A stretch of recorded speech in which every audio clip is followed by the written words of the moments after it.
If you find that your backswing is tight, restrictive, not very flexible at all, having trouble getting into a top backswing position, then we're going to go through some exercises that will really help you.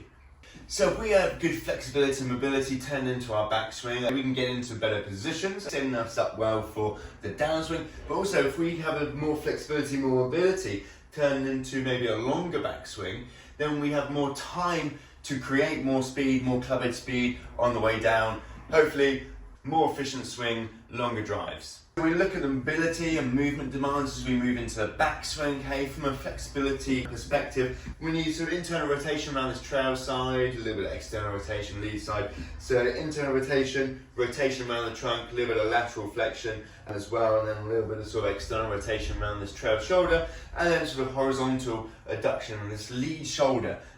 Anything maybe which is limited, is feeling tight, we can maybe improve. Obviously, depending on your swing style, you might need more or less of certain things, or what's restricting your swing, you might want to focus on different things. So let's go through a couple of exercises for each. So firstly, hips, hip internal rotation. So we want to be able to load into this trail side, okay? But how do we know if it's our flexibility issue or if it's something else, okay? We can test some of these things to see if we have maybe the available flexibility for a good backswing. So when we're looking at flexibility, okay, we're going to do static stretches and dynamic stretches. And the static stretches are going to be sort of general stretches, whereas the dynamic stretches are going to be more sort of golf specific exercises or stretches. We're going to do a hip internal rotation stretch from the floor, and then also standing up in golf posture. Popping onto your back, feet nice and wide. I'm just going to drop the knee inwards and hold this position here. Feeling the stretch in this hip right here. You can pop the other foot on top if it helps to add to the stretch, but otherwise wants to be some sort of mild discomfort here. Keeping this bum cheek down, not turning into this position. You might not look anything like this and might be knee just up here, but otherwise aiming to rotate inwards around the hip, holding this position here. So this is going to be a static stretch, holding this position here on the other side. We want to be balanced, we want to do both sides, and hip internal rotation important for the lead side too.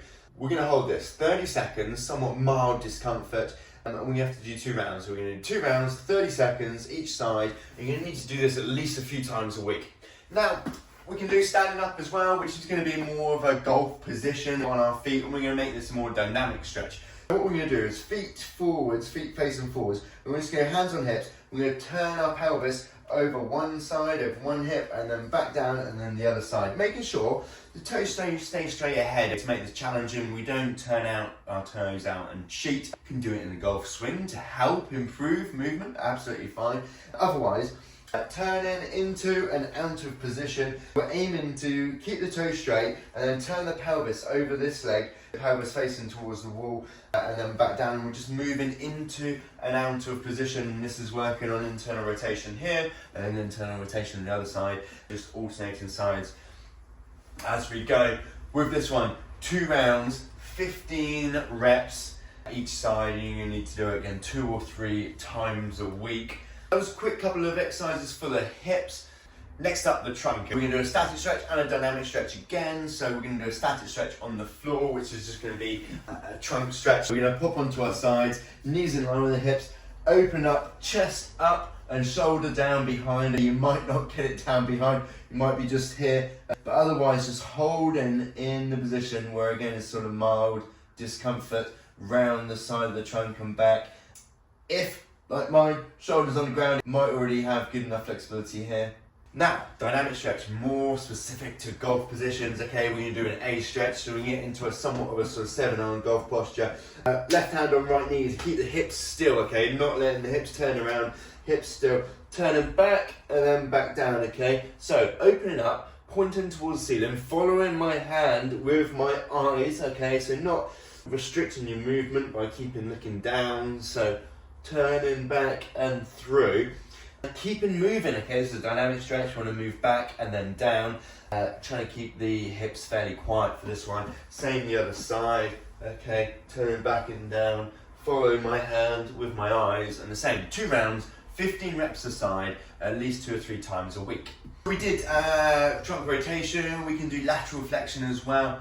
So in our A stretch, that includes a bit of lateral flexion. We didn't do a static stretch, but you could do a sort of simple static stretch where we're leaning over the top, stretching down the side of the trunk. Obviously arm overhead includes a little lats as well. Holding this position here, feeling this one, maybe wherever you're the tightest, and lower down or higher up, particularly with the arm overhead in the lats. Holding this position here, again, static stretches, 30 seconds, 2 rounds each side. If you don't want to do arms overhead, we have bent elbows and then elbow down, and then you might feel this one a little bit more lower down compared to higher up in the lats. When we look at the range of motion in the shoulders, at top of backswing is kind of this position here, not a massive amount of flexibility, but we do need some external rotation, and as much as it can be flexibility maybe of the pecs, often it can be upper body positioning to allow for external rotation as well as horizontal reduction. So it can be a protraction, retraction, as much as it's, you might feel it around the back, posterior shoulder, posterior deltoid.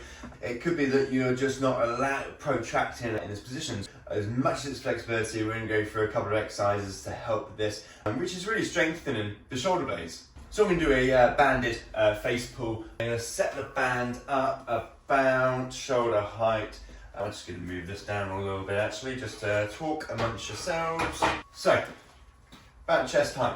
All I'm going to do is pull towards my forehead and then come into this externally rotated position. So elbows back, about shoulder height, and then finishing with my hands slightly higher so their shoulders are externally rotated. Here, pinch, pause, back down. This position here, down under control, back, pinch and pause, feeling this one around the upper back. Now we want a fairly light band to begin with as we pull into this position. We don't want to be leaning, we don't want to be compensating too much, we want to be feeling this in the right position. A nice controlled movement, couple of rounds, 15 repetitions to start off with a sort of medium light band. Little pause, down under control, so 1 second in, 1 second pause, and a couple of seconds back down. And we're going to do a push-up plus or a scap push-up. We're going to do it from the bench, we're going to demonstrate from the bench, as this can be a good starting point for most. So we top push-up position from here. And all you're going to do is retract the shoulder blades, pinching them together, and then pushing the shoulder blades away, protracting, so spreading them apart. So retracting them, pinching them together, and protracting, pushing away. Making sure we're not bending the elbows, keeping the arms straight during this move, but protracting and then retracting, protracting and retracting. Having this movement here and here can also help with sort of shoulder rotation, because it is retraction, protraction, and then retraction, protraction on the opposite way, on the way down. As much as it's rotation, retraction, protraction, obviously lateral flexion as well, to allow for good range of motion here, to allow for good range of motion here.